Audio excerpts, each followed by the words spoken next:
नेपाल के बाद अब एक और देश में जेनजी ने पूरी सरकार को हिला दिया है, जहां जमकर हंगामा कटा है। बात कर रहे हैं मेडागास्कर की, जहां जेनजी ने ऐसा तूफान खड़ा किया कि राष्ट्रपति को देश छोड़कर भागना पड़ गया।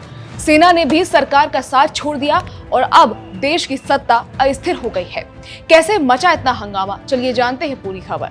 नमस्कार, मैं खुशी चौधरी और आप देख रहे हैं एबीपी लाइव। दरअसल ये शुरू हुआ 25 सितंबर से, जब मेडागास्कर में पानी और बिजली की भारी कमी को लेकर आम लोगों ने विरोध प्रदर्शन शुरू किए। ये छोटे प्रदर्शन थे, लेकिन देखते ही देखते इसमें युवा और खासकर जेनजी बड़ी संख्या में जुट गए।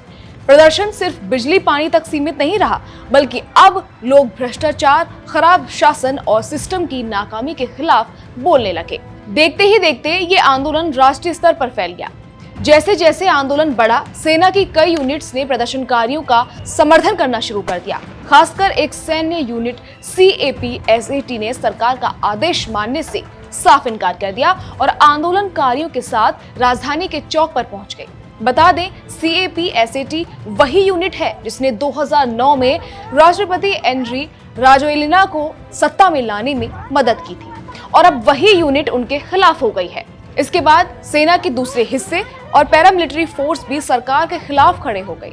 हालात इतने बिगड़ गए कि राष्ट्रपति देश ही छोड़ भागे।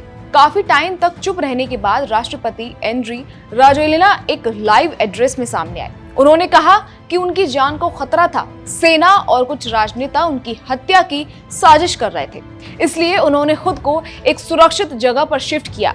उन्होंने कहा 25 सितंबर से ही मुझ पर हमले की कोशिशें हो रही थी, लेकिन तब तक देश की सत्ता उनके हाथ से निकल चुकी थी। मेडागास्कर के संविधान के मुताबिक जब राष्ट्रपति देश में नहीं होते तो सेनेट अध्यक्ष कार्यवाहक राष्ट्रपति बनते हैं, लेकिन प्रदर्शनकारियों के गुस्से का केंद्र वही सेनेट अध्यक्ष थे, इसलिए उन्हें पद से हटा दिया गया। जिसके बाद अब जीन आंद्रे निंद्रे मांजारी को अस्थायी राष्ट्रपति नियुक्त किया गया है।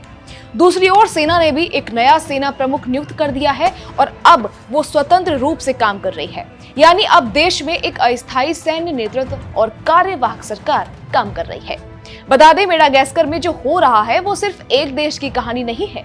इससे पहले नेपाल और मोरक्को में भी जेनजी ने सरकार को झुकने पर मजबूर किया है।